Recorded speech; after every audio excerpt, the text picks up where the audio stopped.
यह सच है कि विचार ही वस्तु हैं और बेहद शक्तिशाली वस्तु हैं। जब उनके साथ निश्चित लक्ष्य हो, लगन हो और उनके सहारे दौलत या किसी दूसरी भौतिक वस्तु को हासिल करने की प्रबल इच्छा जुड़ी हुई हो।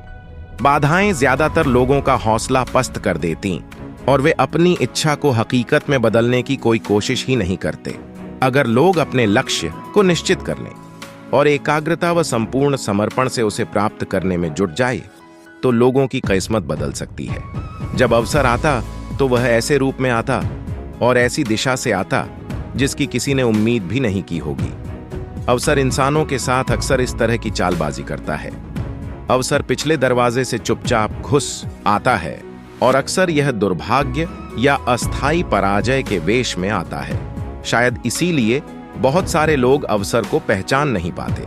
असफलता का एक आम कारण यह है कि लोग अस्थायी पराजय के बाद मैदान छोड़ देते हैं। हर व्यक्ति कभी न कभी यह गलती जरूर करता है। किसी भी इंसान के जीवन में सफलता आने से पहले उसके जीवन में अस्थायी पराजय या असफलता जरूर आती है। जब आदमी पराजित हो जाता है तो सबसे आसान रास्ता यही होता है कि मैदान छोड़ दिया जाए, और ज्यादातर लोग यही करते हैं। लोगों को महानतम सफलता उस मोड़ पर मिली जब वे हार चुके थे और हारने के बिंदु से एक कदम आगे ही सफलता उनका इंतजार कर रही थी। सफलता बहुत चालाक और मजाकिया किस्म की होती है।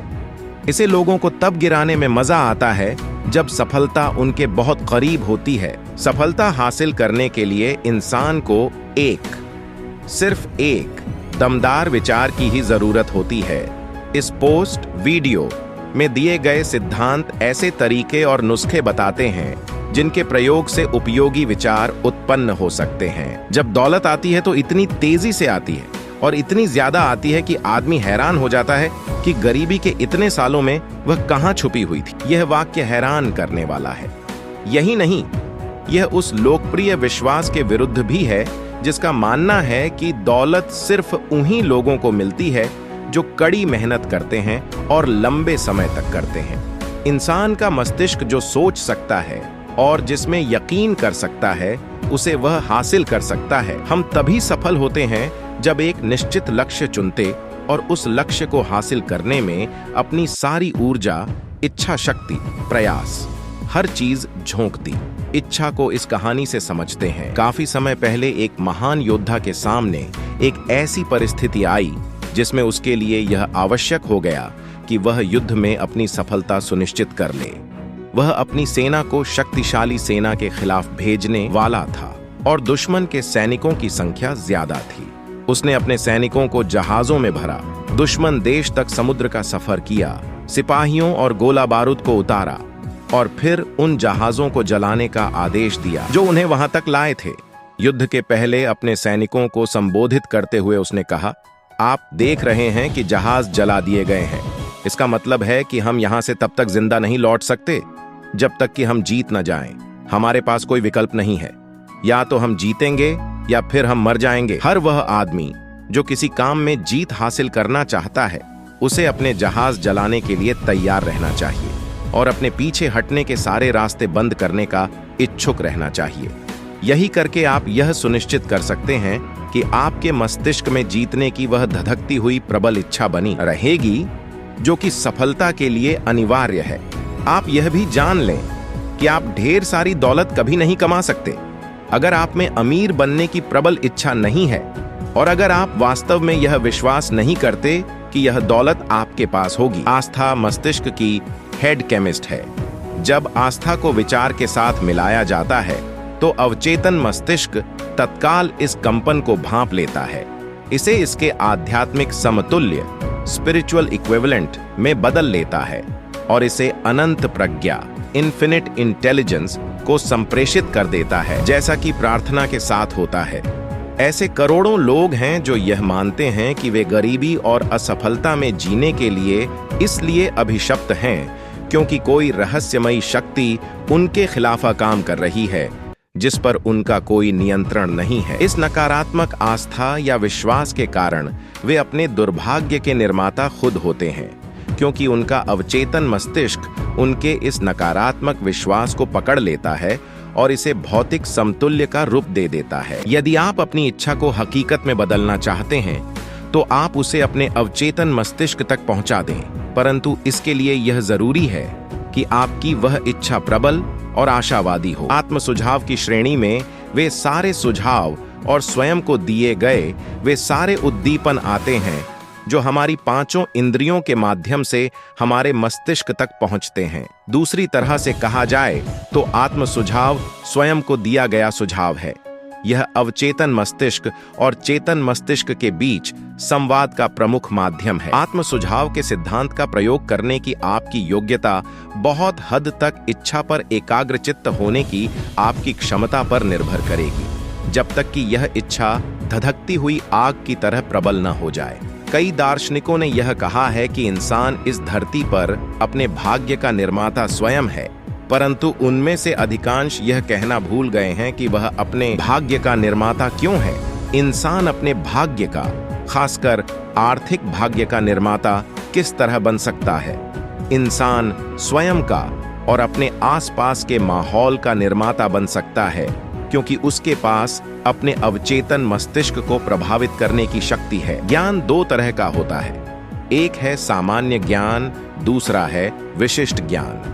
सामान्य ज्ञान चाहे कितनी भी मात्रा या विविधता में हो, धन के संग्रह में यह अधिक उपयोगी नहीं होता। इंसान की सभ्यता में सामान्य ज्ञान के जितने रूप हो सकते हैं, बड़े विश्वविद्यालयों में यह सभी रूप पाए जाते हैं। ज्यादातर प्रोफेसर के पास बहुत कम पैसा होता है। ज्ञान देना उनकी विशेषज्ञता है, परंतु वे इस ज्ञान के संगठन, ऑर्गेनाइजेशन या उपयोग के विशेषज्ञ नहीं होते। ज्ञान से पैसा नहीं आता जब तक कि धन के संग्रह का लक्ष्य न बनाया जाए और इस लक्ष्य को प्राप्त करने के लिए कार्य की व्यावहारिक योजना बनाकर इस ज्ञान को संगठित न किया जाए और बुद्धिमानी पूर्वक इसका प्रयोग न किया जाए। इस तथ्य की समझ का अभाव ही वह सबसे बड़ा कारण है जिसकी वजह से लाखों करोड़ों लोग इस गलत धारणा में विश्वास रखते हैं कि ज्ञान ही शक्ति है। ऐसी कोई बात नहीं है। ज्ञान केवल संभावित शक्ति है।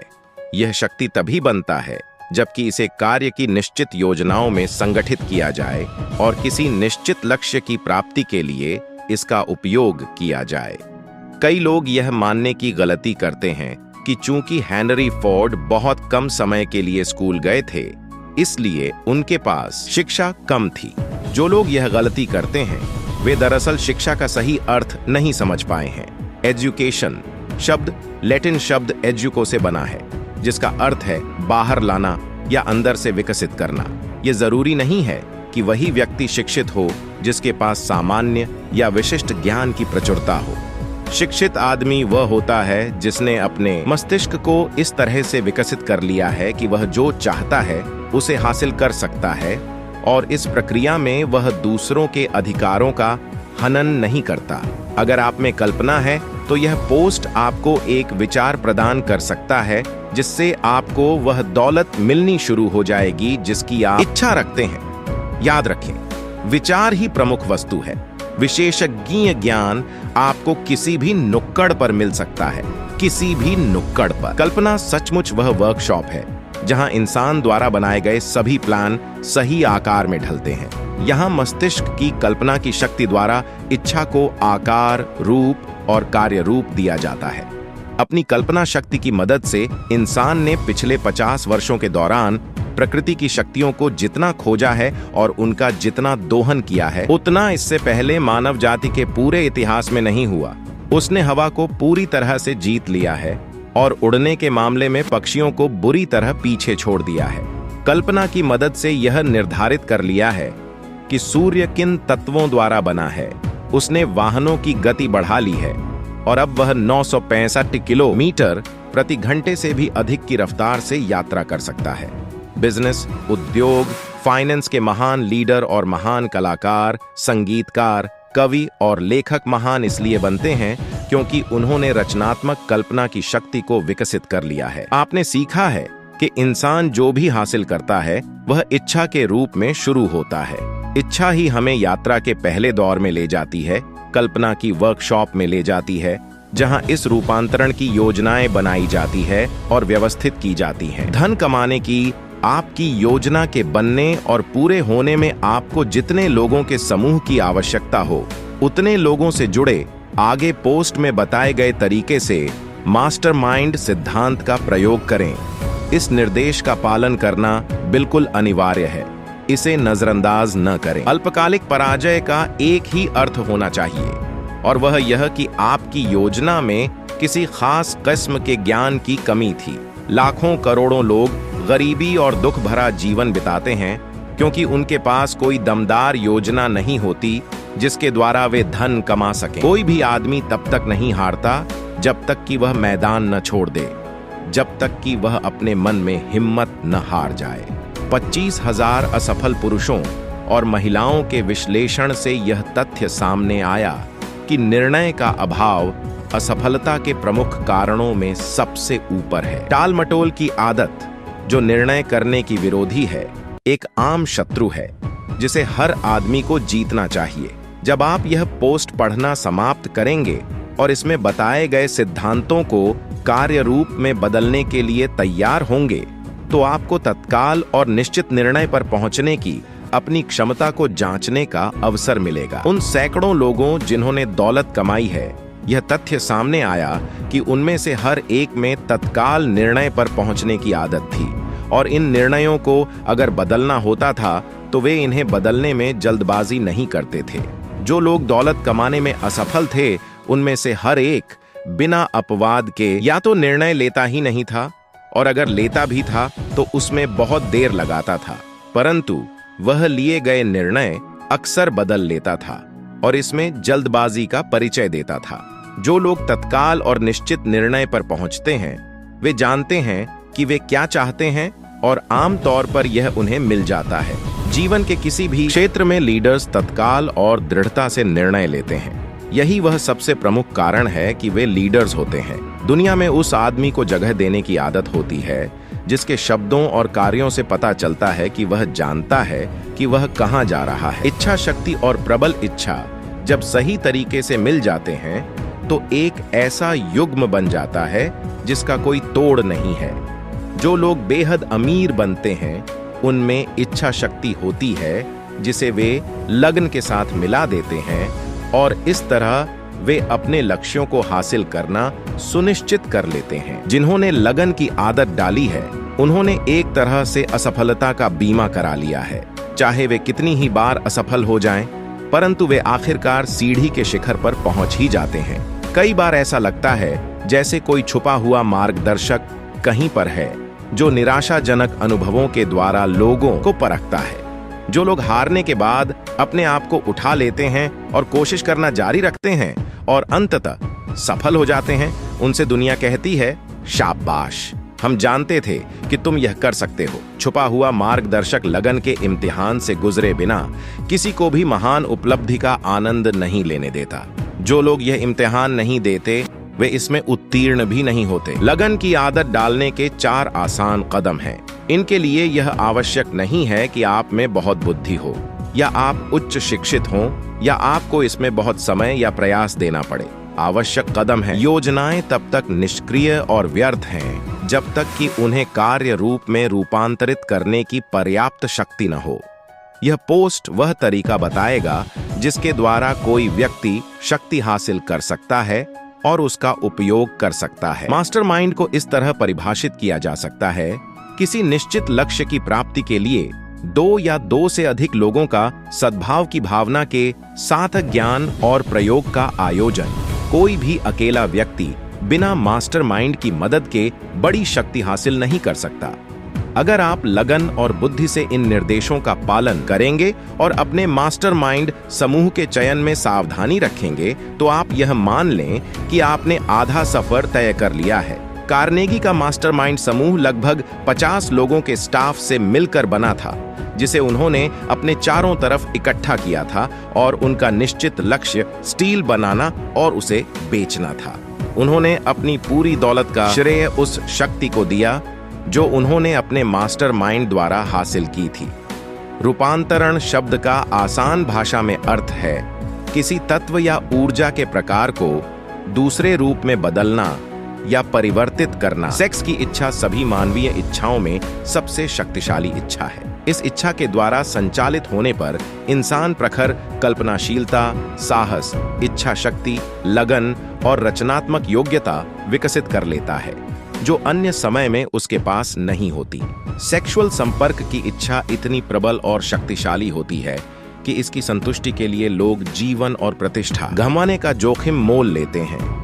यदि इसका दोहन किया जाए और इसे अन्य दिशाओं में मोड़ा जाए तो यह प्रेरक शक्ति अपने सभी तत्वों जैसे प्रखर कल्पनाशीलता, साहस इत्यादि को बनाए रखती है। इन सशक्त रचनात्मक शक्तियों का प्रयोग साहित्य, कला या किसी भी अन्य व्यवसाय में किया जा सकता है, जिनमें अमीर बनना भी शामिल है। नदी पर बांध बनाया जा सकता है और कुछ समय के लिए इसके पानी को नियंत्रित किया जा सकता है, परंतु अंततः यह पानी बाहर निकलने का रास्ता बना ही लेगा। यही सेक्स के भाव के बारे में सच है। इसे कुछ समय के लिए दबाया या नियंत्रित किया जा सकता है, परंतु अभिव्यक्ति के साधन खोजना इसकी प्रकृति में है। अगर इसे किसी रचनात्मक प्रयास में रूपांतरित न किया जाए तो यह कोई कम महत्वपूर्ण निकास खोज लेगा। ऑथर कहते हैं, मैंने 25,000 से अधिक लोगों के विश्लेषण से यह खोजा कि जो लोग बेहद सफल होते हैं वे 40 साल से कम उम्र में शायद ही कभी ऐसा कर पाते हैं, और अक्सर वे तब तक अपनी सही गति में नहीं आते जब तक कि वे 50 से अधिक की उम्र के न हो जाएं। ये तथ्य इतना आश्चर्यचकित करने वाला था कि मैं इसके कारणों का अधिक सावधानी से अध्ययन करने के लिए प्रेरित हुआ। इससे यह तथ्य उजागर हुआ कि वह सबसे बड़ा कारण जिसकी वजह से अधिकांश लोग 40 से 50 साल की उम्र से पहले इतने सफल नहीं हो पाते, दरअसल यह प्रवृत्ति है कि वे सेक्स के भाव की शारीरिक अभिव्यक्ति में अधिक संलग्न रहते हैं। अधिकांश लोग कभी यह नहीं सीख पाते कि सेक्स की आकांक्षा की अन्य संभावनाएं भी हैं जो महत्व में इसकी शारीरिक अभिव्यक्ति से बढ़कर हैं। अवचेतन मस्तिष्क चेतना का वह क्षेत्र है जिसमें चेतन मस्तिष्क तक पांचों इंद्रियों में से किसी भी इंद्रिय द्वारा पहुंचने वाले विचार का हर संवेग रिकॉर्ड होता है, और जहां से विचार उसी तरह दोबारा निकाले जा सकते हैं जिस तरह पत्रों को फाइलिंग कैबिनेट में से निकाला जा सकता है। आप अपने अवचेतन मस्तिष्क को पूरी तरह से नियंत्रित नहीं कर सकते, परंतु आप इसे अपनी इच्छा अनुसार कोई भी योजना, इच्छा या लक्ष्य दे सकते हैं जिसे आप मूर्त रूप में रूपांतरित देखना चाहते हैं। अवचेतन मस्तिष्क खाली नहीं बैठेगा। अगर आप इच्छाओं को अपने अवचेतन मस्तिष्क में बोने में असफल रहते हैं तो यह उन विचारों के अनुसार कार्य करेगा जो इस तक आपकी लापरवाही के परिणाम स्वरूप पहुंचते हैं। नकारात्मक और सकारात्मक दोनों ही तरह के विचार लगातार अवचेतन मस्तिष्क तक पहुंच रहे हैं। 7 प्रमुख सकारात्मक भावों और 7 प्रमुख नकारात्मक भावों का वर्णन किया जा रहा है ताकि अपने अवचेतन मस्तिष्क को निर्देश देते समय आप सकारात्मक भावों का अधिक प्रयोग करें और नकारात्मक भावों से बचें। सकारात्मक और नकारात्मक भाव मस्तिष्क में एक ही समय में एक साथ नहीं रह सकते। या तो एक अधिक प्रबल होगा या फिर दूसरा। यह आपकी जिम्मेदारी है कि आप यह सुनिश्चित कर लें कि सकारात्मक भाव आपके मस्तिष्क को प्रबलता से प्रभावित करें। केवल इन निर्देशों का पूरी तरह पालन करने से ही और लगातार करने से ही आप अपने अवचेतन मस्तिष्क पर नियंत्रण पा सकते हैं। आपके चेतन मस्तिष्क में एक भी नकारात्मक भाव मौजूद हो तो यह अवचेतन मस्तिष्क से रचनात्मक सहायता पाने के सभी अवसरों को नष्ट करने के लिए पर्याप्त है। छठी इंद्रिय अवचेतन मस्तिष्क का वह हिस्सा है जिसे रचनात्मक कल्पनाशीलता कहा गया है। इसे वह रिसीविंग सेट कहा गया है जिसके द्वारा विचार और योजनाएं हमारे दिमाग में कौंधते हैं। इन कौंधों को कई बार प्रेरणा या आभास कहा जाता है।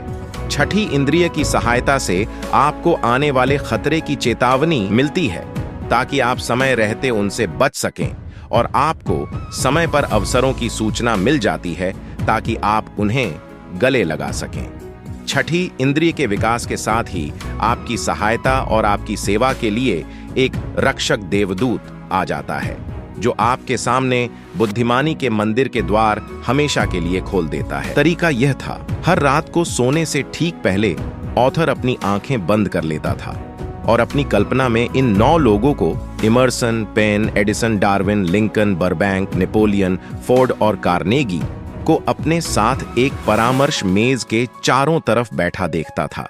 यहाँ मुझे न सिर्फ उनके साथ बैठने का अवसर था जिन्हें मैं महान समझता था, बल्कि मैं उस समूह में सबसे प्रभावशाली व्यक्ति भी था, क्योंकि मैं उस समूह का चेयरमैन था। इन रात्रिकालीन बैठकों के द्वारा मेरा लक्ष्य अपने चरित्र को नए सिरे से बनाना था, ताकि यह मेरे काल्पनिक सलाहकारों के चरित्रों का संयोग बन जाए। छठी इंद्रिय तब तक काम नहीं करेगी जब तक कि अनिर्णय, शंका और डर, यह तीनों शत्रु या इनमें से एक भी आपके दिमाग में बने रहेंगे। इस दुष्ट त्रिमूर्ति के सदस्य आपस में करीबी रूप से जुड़े हैं। जहां एक मिलेगा, बाकी के 2 भी वहीं आसपास ही मिलेंगे। अनिर्णय डर का अंकुर है, अनिर्णय शंका में बदलता है, फिर यह दोनों मिल जाते हैं और डर बन जाते हैं। अक्सर यह मिलने की प्रक्रिया धीमी होती है। यह भी एक कारण है कि यह तीनों शत्रु इतनी खतरनाक क्यों होते हैं। वे अंकुरित होते हैं और बढ़ते रहते हैं, और हमें उनकी उपस्थिति का पता तक नहीं चलता। डर मानसिक अवस्था से अधिक कुछ नहीं है। किसी की मानसिक अवस्था को नियंत्रित किया जा सकता है और उसे दिशा भी दी जा सकती है। यह सोचिए और अमीर बनिए, थिंक एंड ग्रो रिच